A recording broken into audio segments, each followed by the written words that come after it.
Hey folks, this is G, and if you're like me, then you're really curious about all those vintage samplers like SP1200 and the Akai S900. I've got one of them. The S900 950 are very popular right now on eBay and on Reverb. So why on earth are people seeking vintage samplers with poorer converters compared to all of the great converters and everything you can even get on a basic sound card? So here is the thing.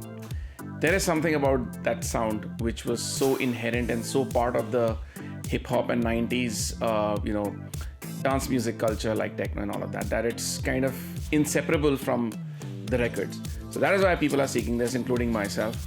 And I'm really obsessed with it. For the last 3 months, I've been developing a plugin, which is not really a bit crusher or a sample reducer. Yes, I know there are many on the market right now.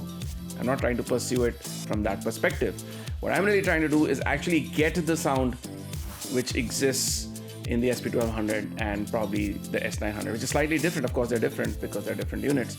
But there's a lot more going on than just bit reduction or low sampling rates. Okay, so there are pre-emphasis, de-emphasis stuff that's going on. There is also a bunch of filtering which is happening before and after sampling. So this is what is actually giving those samplers a very unique sound.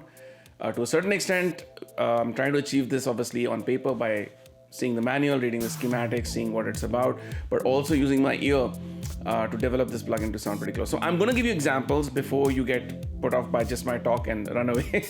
There's going to be examples right after this. Just want to discuss the analogy. So if you're like me and you're looking for buying an SP1200 or something which is costing $4,000 or $5,000 right now, I don't have that money to spend, or an S900 950, then this plugin might just be for you. Again, it's not finished. I'm in the middle of doing stuff.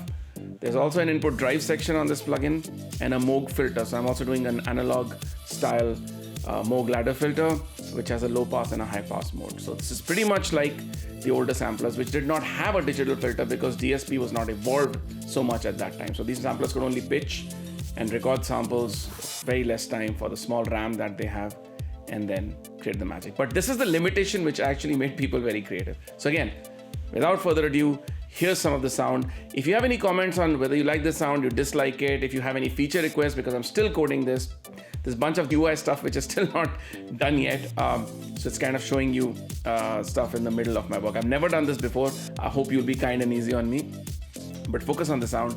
Let's listen to some examples and I'll see you in another video. Ciao.